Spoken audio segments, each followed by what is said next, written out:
What's up, guys? Devil Dog Gamer here, and we are going to talk about Star Citizen, specifically the Idris. Now, guys, gotta bear with me. I have a super bad cold, so I'm going to sound all ridiculous when I talk, and not my normal talk. But this is the Idris. This is footage from Star Citizen.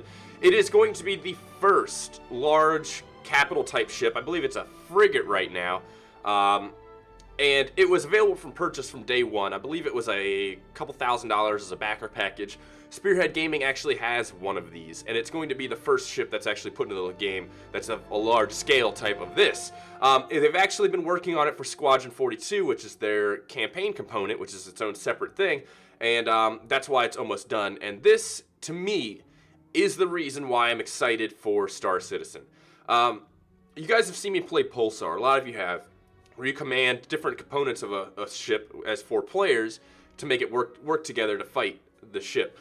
Now, the Idris features, as of right now, a max crew of 37. So, to fully crew this ship 100%, you need 37 people working together at different stations. To me, this is the holy grail of Star Citizen and what it's going to be. You've seen me do a lot of milsim stuff, especially with Spearhead, working together as a team to accomplish a goal. To me, this is the ultimate goal.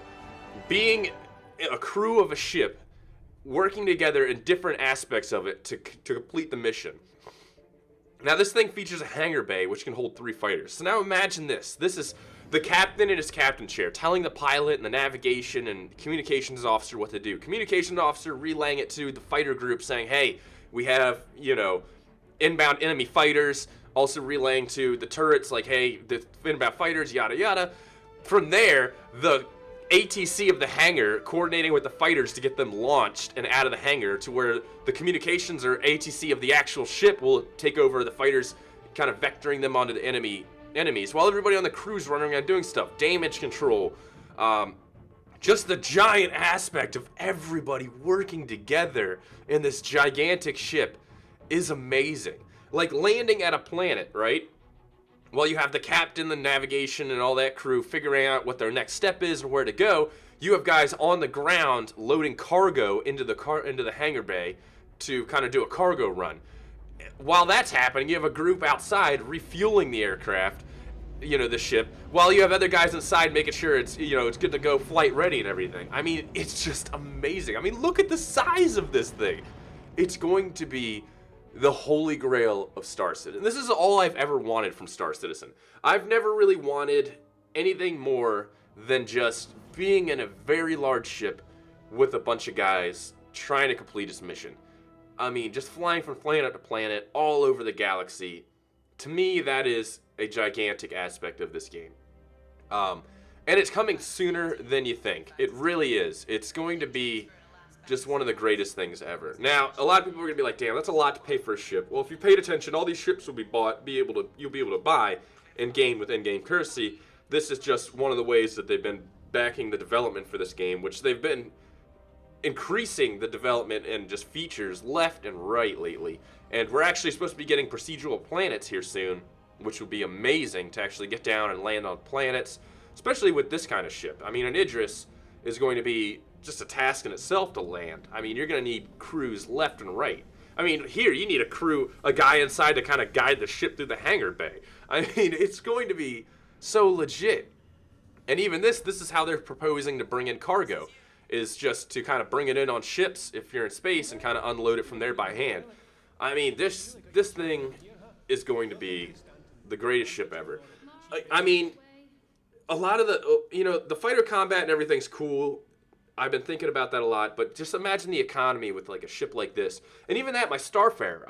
The reason I bought the Starfarer was to refuel this ship that we have at Spearhead while in space and not having to land it. Because you can imagine landing an Idris at a facility is probably going to bring a lot of attention and a lot of unwanted attention. So one of the facts of if you don't have to land to refuel is kind of a good idea. That's why I got the Starfarer. So on top of that, that's a crew of 7. So then you have, 44 people just chilling in space working together. And then you add on other long-range escort fighters, all kinds of different ships, and you get yourself a fleet. and it's just going to be amazing to work together. Right now, we actually at Spearhead have enough people to crew one of these ships and other support ships along with it. And I feel like that's the next step for our milsim. It's going to be amazing. It's really going to be an amazing thing. And I really want to see it in Squadron 42, because the way it looks in Squadron 42 is it makes it look a lot more alive, because you have a lot of the people doing stuff on the ship that just seem, you know, not really crewing stations, but really just kind of making it feel more alive, like repairing ships and everything like that. So it makes it look a lot more alive. And that's the one thing I kind of worried about, is with 37 people, is the ship going to look alive, or is it going to look derelict? Is it going to look empty? And honestly, I feel like a ship this size, once I get in, I'll be able to judge if it needs more people.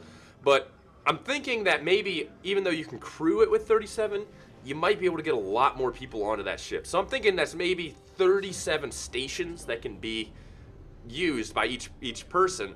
But you could have more people kind of walking around on the ship while it's flying, or even in the crew quarters, kind of rotating shifts, so that group of people that's kind of in the mess hall crew area is just waiting to change over shifts with the 37 that are actually controlling the ship at that time. So it's kind of like a rotating, everybody maybe gets an hour, and then they switch sides again. So you could probably maybe get 80 to 100 people on this ship. Not even that, but you can get I'm thinking Marines. Say, you know, somebody damages your ship or you're getting boarded, you're going to need a kind of like a repelling team, like Marines on the ship to be able to repel while everybody else is still kind of working on the ship. You know, you have a Marine group kind of walking around the ship, making sure nobody's on the ship, you know, trying to do any dastardly deeds, because boarding is going to be something within Star Citizen. To me, it's just perfect. It really is a perfect kind of balance to it. You know, when I first saw Star Citizen, I thought it was too good to be true.